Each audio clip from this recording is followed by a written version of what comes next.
is 1 o'clock Eastern Time, and it's the Practical Prayer Podcast. And I say that because we were discussing before we went on that there's only one.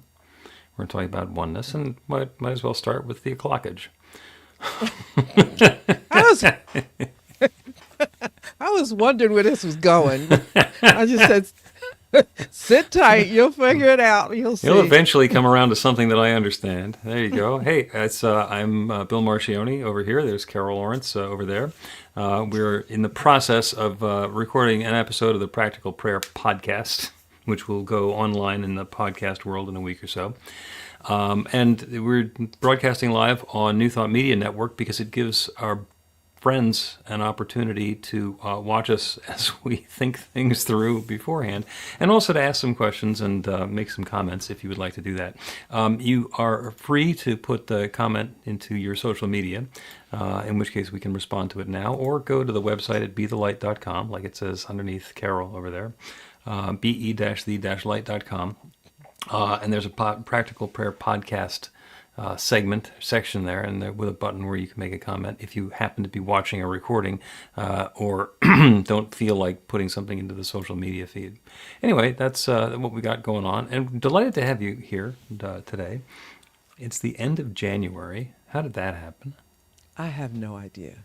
My husband and I were having that same conversation about a half an hour ago, and I thought, okay, so this is the 27th. By the time we get to February in a minute, it's like all the way out. It's just going. I remember last year we were at this point talking about what just happened to January. When I lived in Florida, sometimes around April or May, we'd start thinking, it's time to get back from the holidays. Because it would just linger for that long. So we have a wonderful topic to talk about today, which is about oneness and duality and non-duality and and the meaning of all of that. And I am going to very much look forward to understanding the question so I can say something about it. I have been hearing from a lot of people lately that they've found the podcast or started binge listening to the podcast, and they're really getting captivated by it. So here we are, 185 episodes in, an overnight success. Yeah. It's about consistency. That's what I'm hearing. It's about consistency. We're pressing forth, and I went and found somebody who's running another one of the podcast aggregations, the curators for the inspired podcasts like the one that we're doing. And one of the co-creators' first job in radio was the same station where I had my last job in radio. Probably at about the same time. Wow. So, yeah. Speaking of oneness. Yeah. So, shall we go ahead and start a podcast episode? Yeah, I think that's good.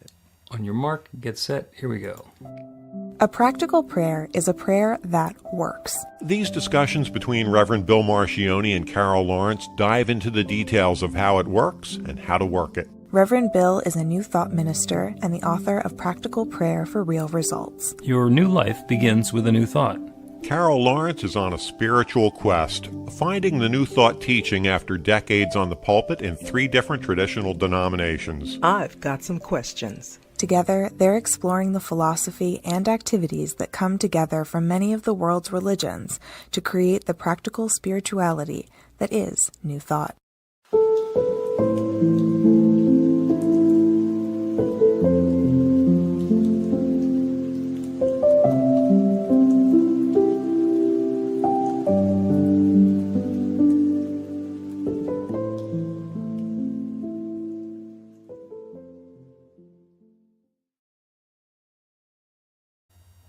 Welcome to the Practical Prayer Podcast. I'm Carol, here with Reverend Dr. Bill Marchiony.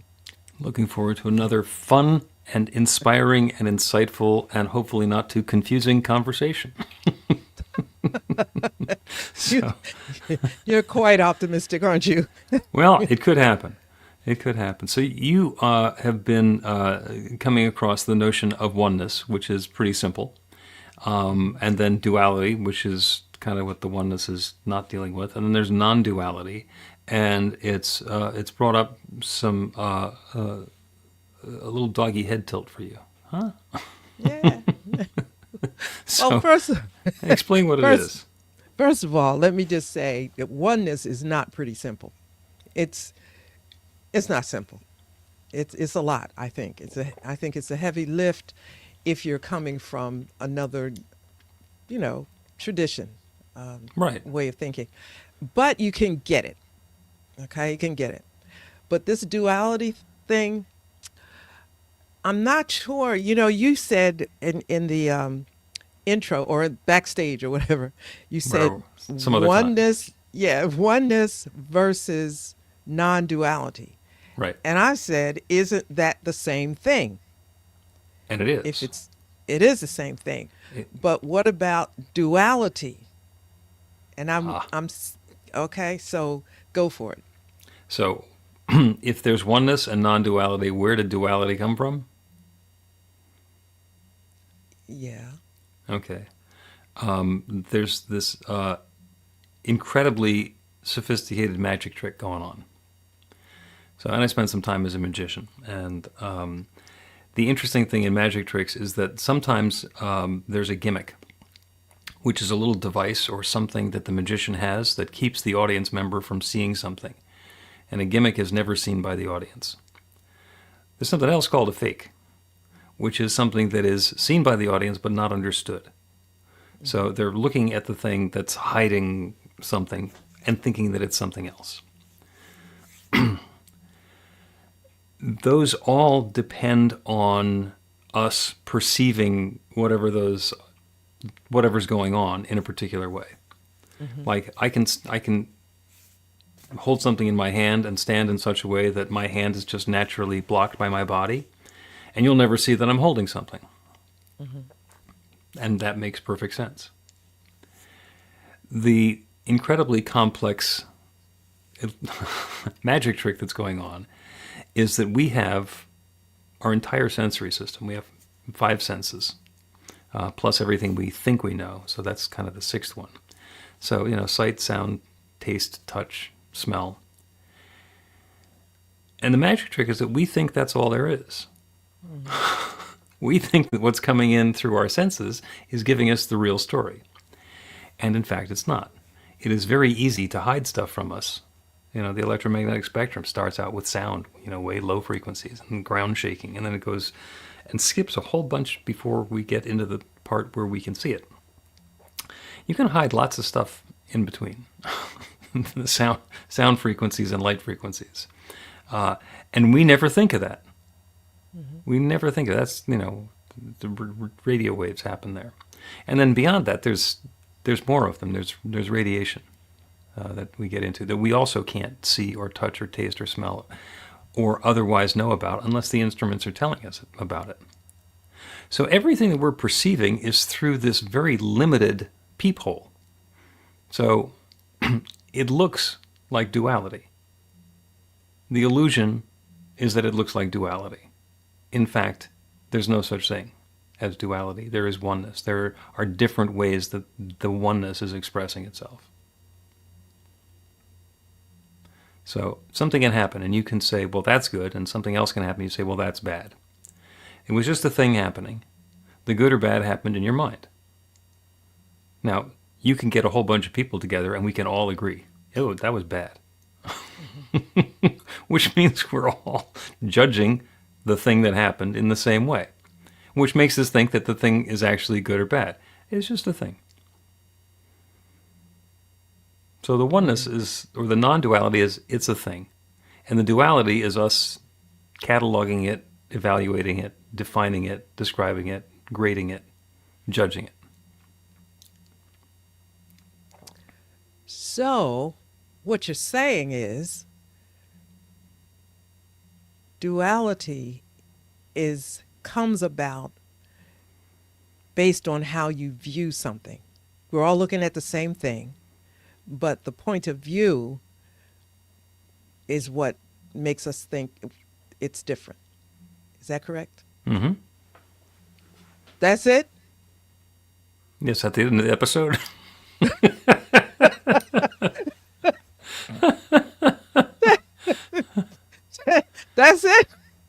Yeah. No wonder you said to me backstage, "You're overthinking it," because I absolutely was.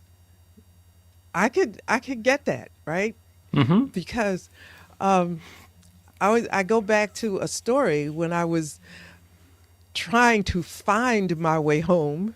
I'm night blind, so I'm trying to find my way Mm-hmm. home to the new neighborhood in which I was lost anyway. And I was sitting outside looking at what I thought was a different view of something, tired, frustrated, and just looking at this house with all these beautiful Christmas lights, not realizing it was my landmark that I used to mark my tell me how close I was to getting home, but I was on the side of the house instead of the front of the house. Mm-hmm. It was still the same house, Right. You're just right? looking at it So differently. Yeah. yeah, okay. Yeah. So it's how you're looking at it. So indeed, All another right. example, which has got a little more drama to it, Okay. is the fighter plane comes in low over the residential neighborhood and lets loose a couple of missiles and blows up a residential house. So if you're looking at that situation and it's your neighborhood and it's your neighbors, that's bad. That's a really bad thing. Looking at the same circumstance and you understand that the terrorists are in there and they're planning to blow up the entire city and they're now being stopped by the same activity, then suddenly cheering on the guy flying the airplane and everybody who figured out that that's what to do. Yeah, too bad about the house. But it changes from a really bad thing to a good thing, and nothing changes about the circumstance or the situation. Non-duality is, that's the thing. Okay. Do I want houses in my neighborhood being blown up by aircraft? No. And I live in Philadelphia, which is the only city where that's ever actually happened. But we're not going to get into that conversation either. No, we're not. So when we're talking about oneness and duality and non-duality, the duality is the judgment that we have about things being good or bad, hot or cold, up or down, in or out. It's all a matter of how we look at it. So it's not a bad thing, actually, though, because it gives you perspective, right? Exactly. It is. It is very. I can look at something and tell you whether that's to my preference or not. Mm-hmm.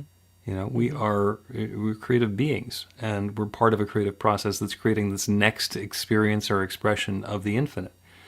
The term that we use is co-creating. In the beginning there was Narcissus and Void and God began creating and sharing itself because that's all it had as its creation. And then depending on your story, 6,000 years or 14.2 billion years later, here we are. And we're all still that one. So the mind that we're thinking with is the same mind that started. It's not like it grew out of nothing. All of the substance that exists anywhere. Science tells us that energy and matter can be converted, but neither can be created. You can convert energy to matter, matter to energy, but there's always going to be the fixed amount, which is the same amount that was there at the very beginning. Mm-hmm. So we are all part of that one. So what's happening is the one is revealing itself in new ways, and we're participating in that creative process. The creative law is responding to consciousness the way it did since the beginning of time. It's responding to ours. Mm-hmm. So when you see something or experience something or understand something, and it makes you desire the next cycle of creation to either include more of that or include something instead of that, we're participating in the creative process. So it's our observation and our ability to have our own perspective that lets us fine-tune and nuance the way that life is unfolding. So you introduced the co-creative process in a larger perspective. Mm-hmm. When you say that if I desire something, I am contributing to the co-creative process of the universe in a sense. Oh yeah. In time, whatever. So yeah, that's pretty big. Although and it makes sense. It makes sense. although I think that when you say co-creation, we think of it in a much narrower perspective. Like we're just Co-creators co-creating of our lives. our lives, yeah. Yeah. But when you take it further, that pebble in the ocean, that pebble in the pond kind of thing, it's a ripple effect. Yeah. So while it is our own world that we are co-creating, it's beyond that, which is thoroughly amazing. That's Yeah. just, And you have that's no idea. there's one creation. Is it possible that the thoughts and intentions and desires and affirmations that I do this afternoon are creating some change in the experience of life on a distant planet in a far distant galaxy? It's possible. I don't know. Unlikely. It seems to be a localized phenomenon, but we know very little about life beyond what we're able to see with our five senses here on Earth. Hmm. Hmm. You know? But it, but it forces us to have a larger view of possibilities. And one of the things that I never ever put together this term, infinite possibilities. I never put that together because it's just I'm just a product of where I came from. Mm-hmm. The world that I came from was not big. So, it just wasn't, listen, it's easier to control your girl children if you keep them in a small world. That's just, that's just a given. It's easier to So, control anybody if you keep them in a small world. yeah, but I know about my situation, and so Mm-hmm. I know being and then I start peeping over, thinking, well, wait a minute now, there's more to this than I know, that I've been told. So yeah, it's a bigger world. I remember there was an experience that I had when early on, when in my call to ministry or my response to the call to ministry, it was a no back in those days. Women don't do that. That whole thing. Mm-hmm. And I'm just trying to do what I think is the right thing, right? Fishing out the way to make it work. I'm not protesting anything. I'm not trying to do anything. I'm just trying to find an open door. Thought I had, and me and two other women, and so we thought we had this pastor who was with us. And we showed up that night going through the whole process, and we were so careful to make sure we didn't step on anybody's toes, blah, blah, blah. And we get there, and that pastor that night, he knew he wasn't going to support us. He waited until we got there, and the church full of people, and he made this big speech, essentially, degrading us to the hilt. Okay, fast forward. Of course, we felt like what. Mm-hmm. Fast forward, I'm walking out of this church thinking, please just let me get there. That was the longest aisle there ever was, right? And I'm trying, like, God, just please let me get out before anybody sees the tears that are trying to well up in my eyes. And I got outside, I looked at the sign, and I'm not going to say what the street was because people know the church. But I just looked up there and I said, who the hell ever heard of this this intersection? And then I just turned around and said, and who the hell ever heard of this? And I named the church. I didn't say it, this is talking to me. Mm-hmm. It was perspective, Yeah. because everybody in there was like, hang them, right? This was the witch hanging or whatever you call it, the witch. Right. Right. And, right. You were Voldemort in there. Yeah, and I looked and I thought, y'all go ahead and do that, right? There's a bigger world out there. Mm-hmm. And I think I never forget that. I never want to forget that Yeah. because it's so relevant to everything in terms of infinite possibilities. Before that moment, there were no other possibilities. But I looked and thought, it's got to be. This can't Got to be all something there is. else. This is not This, it. this has got to be something else.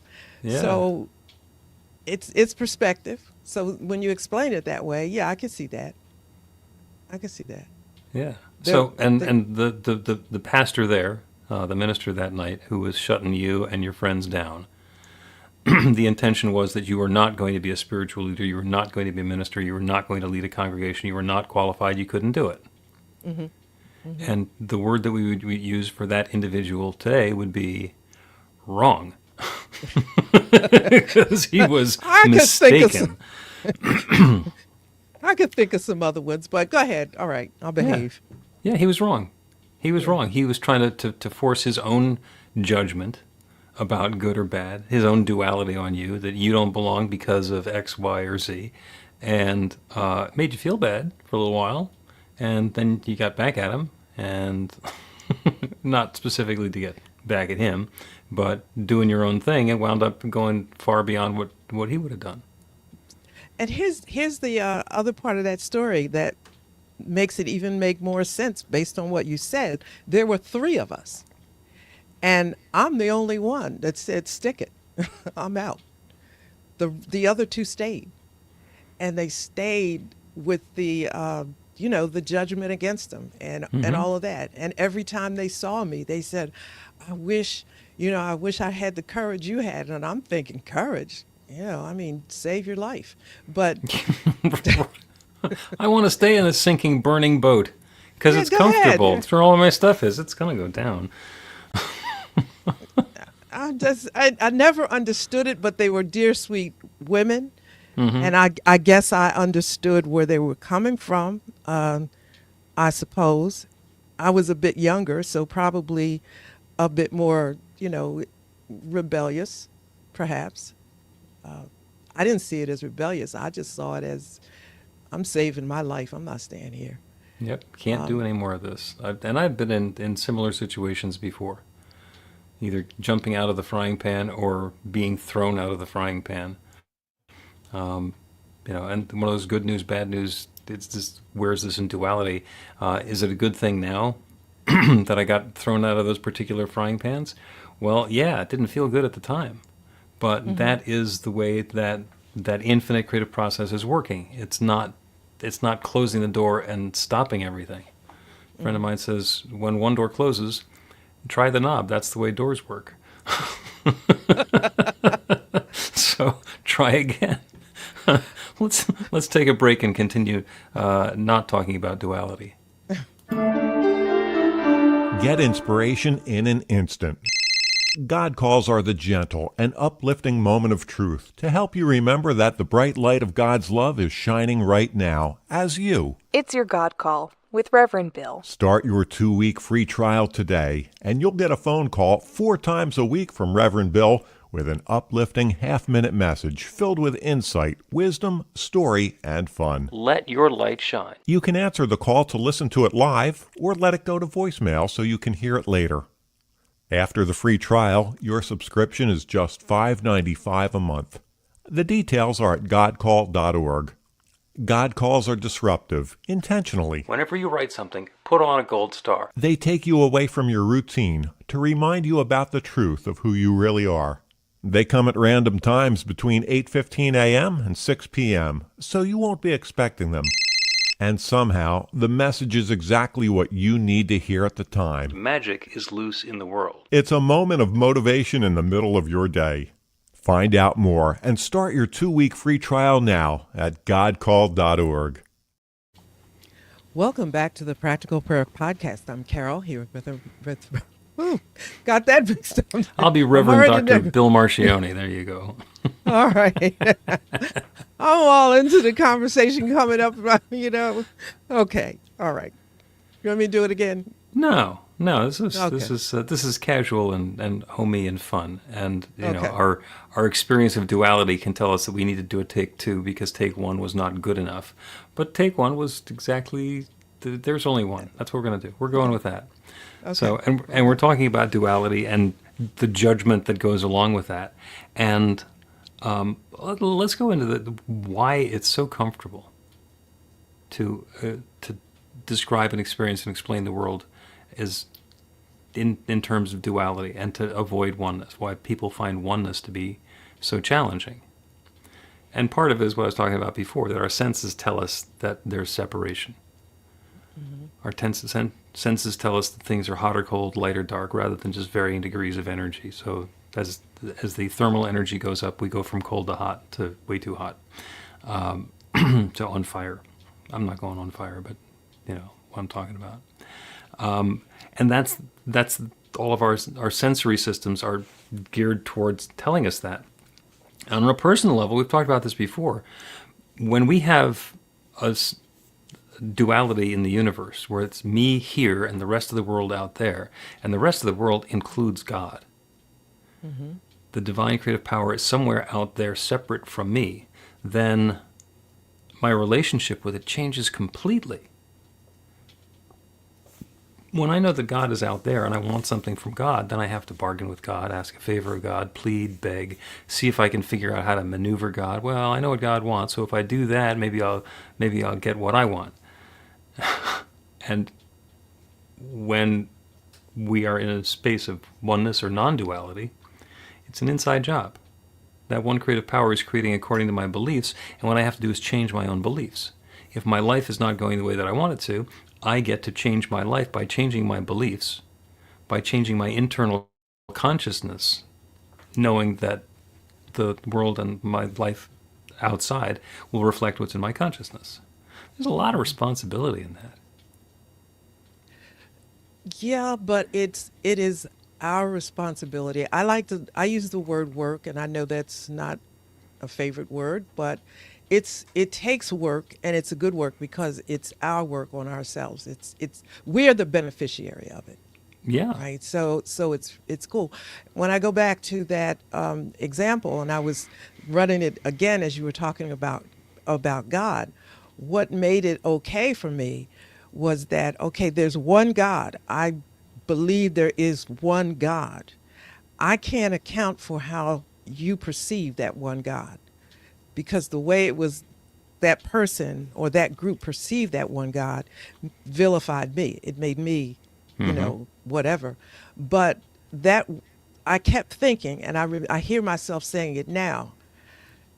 God is not going to leave me like this. God is just not going to let y'all do this to me. Now, I don't know how you explain it, but the God I know is not going to leave me like this. I don't know what the next step is, but I'm going home, I have a good night's sleep, and I'll figure it out, or I'll Yep. see it. Yep. But we're still talking about that one God. I think I'm right, and they think they're right. Who's right? Who's Yes. right? Yes. Yeah. When we get into a conflict and there's somebody who's trying to diminish somebody else,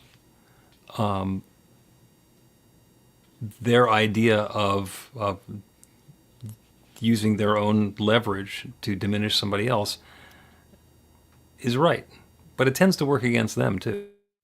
Eventually, it comes around. So, in order to take advantage of somebody, we have to believe that people can be taken advantage of, and that opens us up to the same thing. And that's why a lot of times people don't want to go there, like with the personal accountability that I'm creating my life experience, because we've done things that are sketchy, and whether we've looked at them or not, that's the stuff that's coming back around, and we're just like hoping and crossing our fingers that it's not going to catch up with us. That's way too much. No, it really, Okay. that's way too much, because first, we all have done things. We know we've all done things, some by accident, some by intention. Yep. And, maybe not, rob a bank or shot somebody intention, but we done some things maybe we knew we shouldn't have. And maybe at the time knew we shouldn't have. And I'm looking at it worst case scenario. Okay, so does that mean you're out? No. No, I don't think so, because there's one God. And I think if God can be agitated by something like my mistake, even if it's intentional, it's a pretty sad, weak God. Now, I don't know if that's the right way to look at it, but that's the way I see it.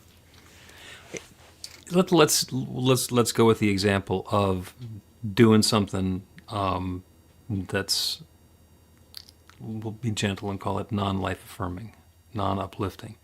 and even knowing that we're doing it, as opposed to the category of unwittingly doing those things. I mean, I've been doing a lot of work looking back at my childhood, and it's like, wow, did I really do that? And the important part is that I stopped doing that. Whether I remembered doing it at the time and said, I'm going to stop because I don't like doing this. And there have been things, where I've changed my life intentionally because I was involved in activities that weren't particularly uplifting. I used to have a job on the radio making fun of people. And I was very funny. I was really good at it. And then it became too painful to use my sense of humor to belittle other people. And I was terrified that I wasn't going to be funny anymore. So I figured out a way to be funny without putting people down. I still have a lot of tapes of me on the radio in the 1980s being really mean. And they're not going to go away. But that's not who I am now. I have revised the story and I'm living it differently. And as I move away from that, that has much less resonance in my life now because that's not what I'm bringing into the consciousness at this point. We talk about the law of attraction. That's not what I'm radiating, so that's not what I'm attracting. So we do get to change. We do get to transform. We do get to learn new things and live new ways. And we're not limited by the stuff that happened to us. You and your two colleagues that went through the same experience and engaged with it differently, and that puts you on completely different paths. Yeah, and it's a decision that you get to make, and I don't look, or I did not look down on them. I couldn't figure out why you would allow that to happen to yourself, but I can sort of see it from their perspective. They had a lot to lose from their perspective.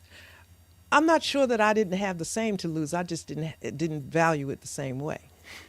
Because listen, this is the only thing I've got here, right? This is all I got. I'm responsible for this. Totally responsible for this. Yep. And if I make decisions that are not in this best interest, whose fault is that? It's mine. I can't blame anybody for it. So yeah, I looked at, there was a little bit to lose there, but I thought, not as much as this. If I lose, all right, I held back tears long enough to get outside that church. If I lose, in certain things I lose, might probably have a few more tears. But that's the price that I have to pay because I have to be responsible for this and everything that has been given to me, or that part of God that is within me. That's my responsibility as a co-creator. So maybe that's a little strong for some people to. There's a story in the Bible, 3 lepers. Leprosy was that horrible disease, and you got kicked out of town if you had it. And they were sitting at the gate, and they were, depending on the benevolence of others for their lives, and they were just there. Like the whole thing is, you sit there till you. And so one of them said, why sit we here till we die? I never forget that, because it was like you're kicked out, you have no choice but to sit here and die. And one of them challenged that. Why sit here till we die? If we go back in there, we're going to be dead for sure because they're going to kill us. If we sit here, we'll probably die because nobody cares about us. But if we stretch, if we take a shot, that's what I call it. You take a shot. Who knows what will come with another choice? Like I can imagine all kind of things. I don't know if they imagined healing, but I know it was different than sitting here. Something else could happen, could be a more welcoming community. Who knows? But to do nothing? Come on. Limitless possibilities. Yes. And when I heard that, I go back and think about the faith tradition that I came from did not talk about unlimited possibilities or infinite possibilities. They were all limited. Oh yeah, Yet do what God we is say and nobody gets hurt. yeah, and yet God is big. Yeah, it's Right. it's intriguing that you mention lepers, because I've been teaching this class on how to do healing like Jesus. And the assignment for last week was because the lepers are all over the Bible, and the part that was the most interesting is that Jesus was very comfortable hanging around with the lepers and the prostitutes and everybody else. It's all people. And most of the stories seem to be just about how crazy he made everybody else. The people in charge, oh my God, he's hanging around with lepers. How could he do that? So one of the assignments for the class is find out what leprosy is. And other than the laying on of hands of Jesus, is there any other way to treat it? Because it turns out it's called Hansen's disease. There's still about 200,000 cases a year, mostly in Asia and Africa. And there's a 3-drug cocktail. And it goes away. It also takes a lot of doing for somebody to get infected with leprosy or Hansen's disease. It's not like COVID. But that's another bit of perspective that we can have. If you take the lepers and you put them in this context and you say, this is the example of bad, and you put them out of the city and you don't let them in and you fear them and you push them away, it says a lot about the people who were doing the pushing away. Now, there was some self-preservation involved in that, but all the judgment about the people who contracted this disease, that's where the duality comes in. That there's something wrong with them other than the fact that they have Hansen's disease. And it's going to be very uncomfortable for them, and it's contagious if you share their drinking water. The challenge is to look at it another way. Is there, and I'm sure that people were afraid of their life. You said self-preservation, and it's hard to question that. But there's other things, like being divorced in a fundamentalist church right here, right? Yep. Mm-hmm. I fit all the qualifications of a leper. And you were telling that story, and I'm thinking, yeah, they were pushing me out, right? That's right. They excused you. Yeah, Excused you from the congregation. Listen, you are. I heard these were. You have no value, spiritual value, in the kingdom of God ever. Now, there you go, right? And there's a whole host of individuals who make decisions, who are making the decisions, and we agree with that. Whether they did or not, that's what it was. Mm-hmm. So, yeah, that's duality, right? Because they're looking at it from that perspective. I think for me, in 2025, looking back, I'm saying, this is all you got. I understand your perspective, but there's another one. Yep. I get to choose. Yep. And yeah, that's Okay, so- self-preservation. Yeah. So in the game of good news, bad news, who can tell? Was it good or bad that you got thrown out of the fundamentalist congregation? Oh, it's good news that now. There you go. It's good news now. Now. Yeah. Yeah. And that's what changes. You move over a little and say, oh, that looks completely different from out here. Let's take another break, and then we'll do a prayer that has something to do with oneness. Learn to put practical prayer to work in your life. The steps are simple to learn and let you begin to get real results to create the life of your dreams immediately.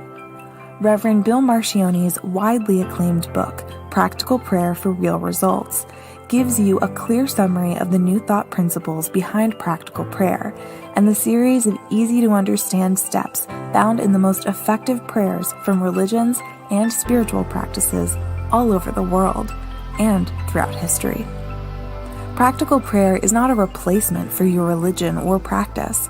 It's a technique to make the work you do in consciousness even more effective. The book includes 40 prayers on various topics that you can adapt as needed and use as your own. Practical Prayer for Real Results is available in paperback, Kindle, and audiobook on Amazon or at b-the-light.com. That's b-the-light.com. Welcome back to the Practical Prayer Podcast. I'm Carol, here with Reverend Dr. Bill Marchiony. Fabulous conversation about oneness and duality, Yeah. and how the story can change with perspective. Like something happens and we say, well, this is bad because it's going to change my life, it's going to upend everything.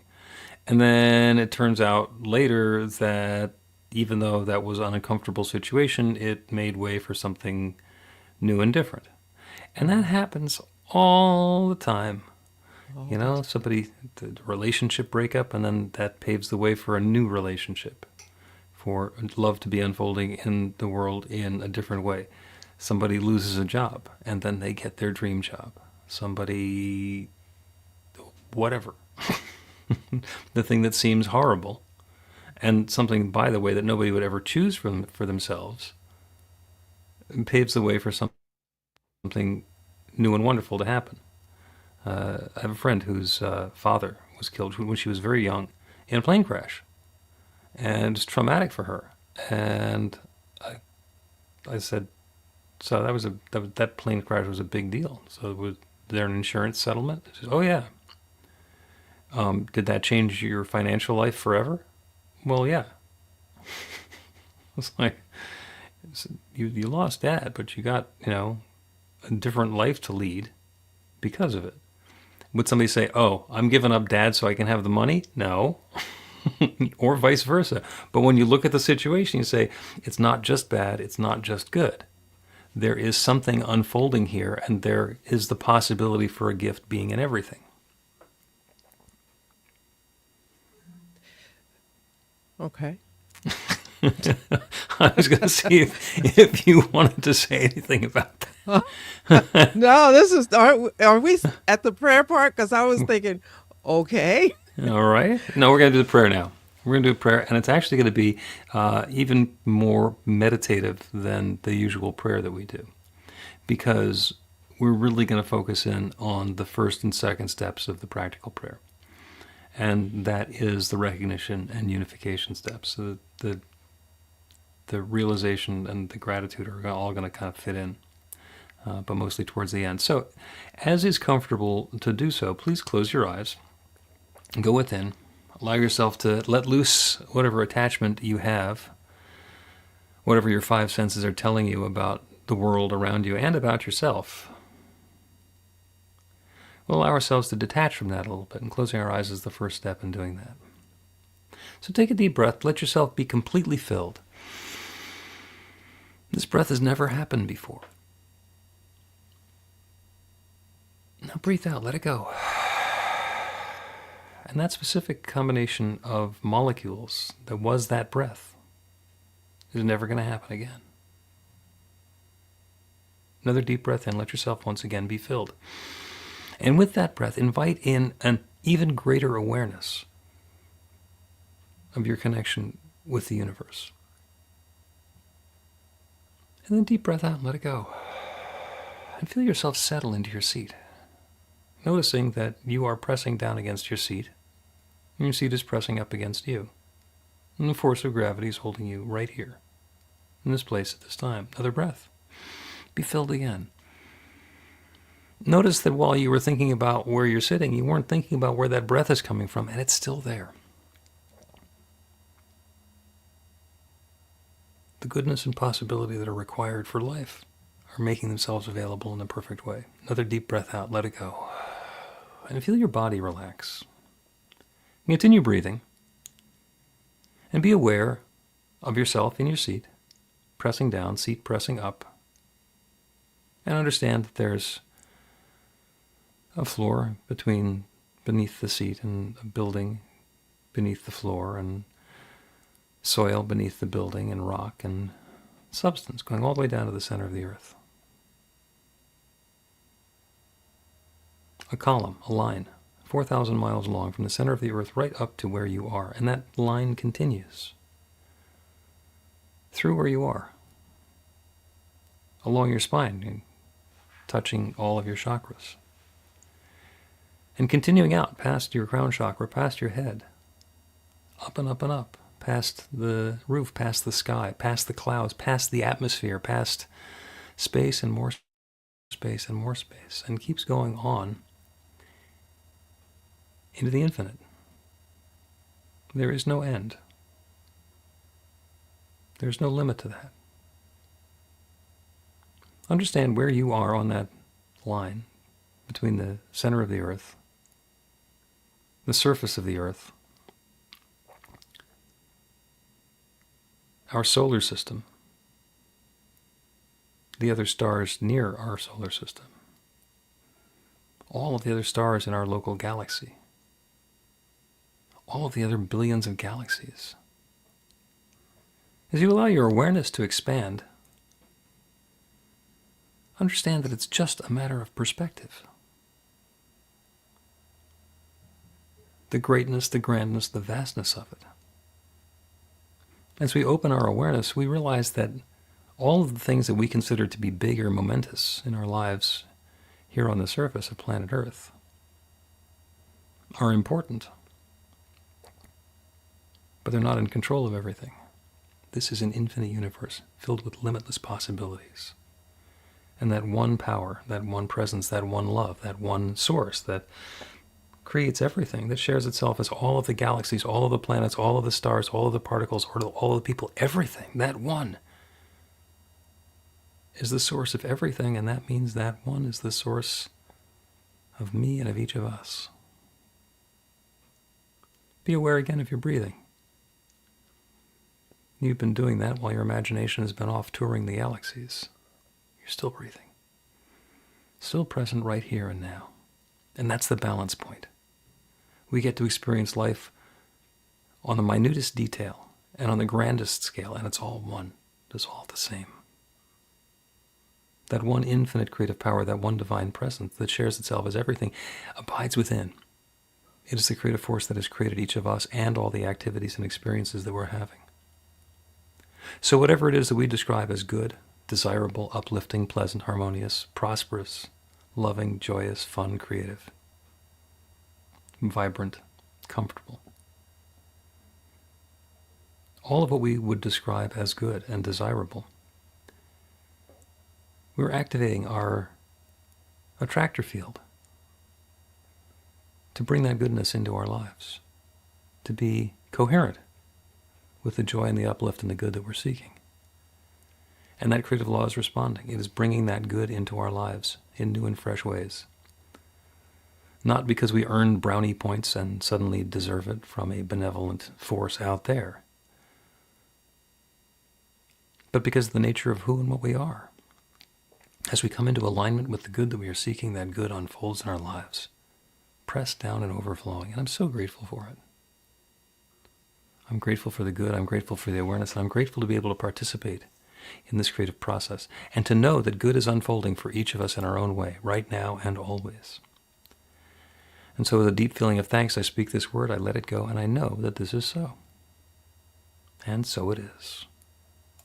The Practical Prayer Podcast with Reverend Bill Marchiony and Carol Lawrence is a production of BeTheLight.com, be-the-light.com, where you can find more information about practical prayer for real results. Our theme is by Music of Wisdom. You can learn about the spiritual community of New Thought Philadelphia with daily guided meditations, Weekly celebrations of spirit, and Reverend Bill's classes in practical spirituality at newthoughtphilly.org.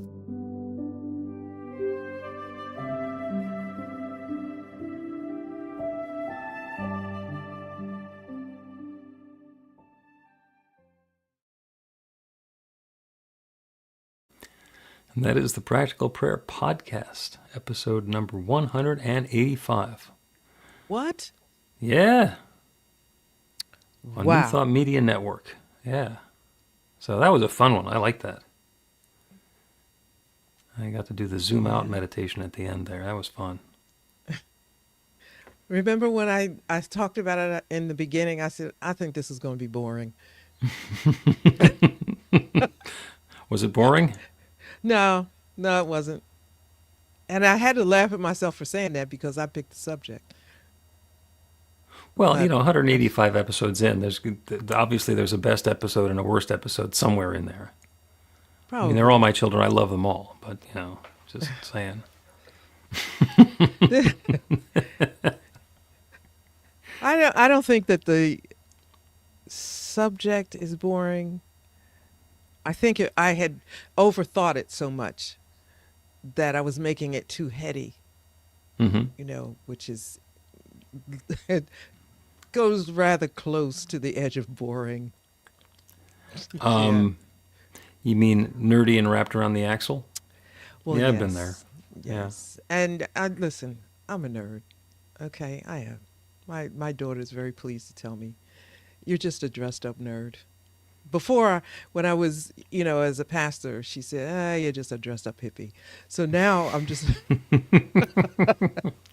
I was like, I didn't think she noticed, but then now, you're just a dressed up nerd. So, Is it because you have a thirst for knowledge and a passion for detail? Yeah. Okay. Yeah, but that can be boring. And I Well, to understand other it. people, but they Yeah. don't have to come on your picnic. No, and I don't feel anything about it. I actually laugh about it, right? Because that's what makes my heart sing. And then she'll just laugh. Yeah, you're a dressed up nerd. So that's cool. Okay. That's cool. Everybody gets what they need, one way or another. Yeah, we are all Facebook friends, and my kids, we're on every platform. We're each other's friends or whatever. And so I'll post something that I think is like really, you got to see, they got amazing, see this, right? And they're just like, there goes mom. There goes mom again. There goes mom. And it's funny, so yeah. Thank goodness. They just take me as I am. They say, Yep. oh yeah, okay, yeah, I see that. There goes mom again. Okay. Well, yeah, the family are the people who know you so well that they can be mean to you in real time. Yeah. All right. Let us wrap this up. I want to tell the folks who are with us on who are watching on the New Thought Media Network, that if you are watching the replay, you can go to bethelight.com, be-the-light.com, to put in a comment or make a request and a prayer or something or other if you would like to do that. And we will not be back next Monday. There will be some sort of a rebroadcast going on. Not sure exactly how that's going to happen because I am going to defrost in Florida, and I will be just getting off an airplane at this time. Yeah, rub it in, will you? Go ahead, rub it in. You want me to call you, FaceTime you from the beach? No, thank you very much. Okay then. I'll see. I'll see you week after next. We'll see you soon. Bye. Please help us say thank you to our organizational sponsors, including the Hefferland Foundation, Affiliated New Thought Network, International New Thought Alliance, Science of Mind Archives and Library Foundation, Center for Spiritual Living Denver, Center for Spiritual Living Midtown, New Thought Philadelphia, Planned Happiness Institute, Summit Center for Spiritual Living, One Heart Retreats, Center for Spiritual Living on the Lake, Unity Kitchener, Unity Spiritual Center, Ottawa, Om Center for Spiritual Living, Satya Center, Begin Within Ministries, Center for Spiritual Living, North Jersey, Unity of Savannah, and the Center for Spiritual Living, Seattle, as well as all of our individual donors. Thank you for being part of the New Thought Media Network. Please like, share, and subscribe. New Thought Media Network, positively inspiring.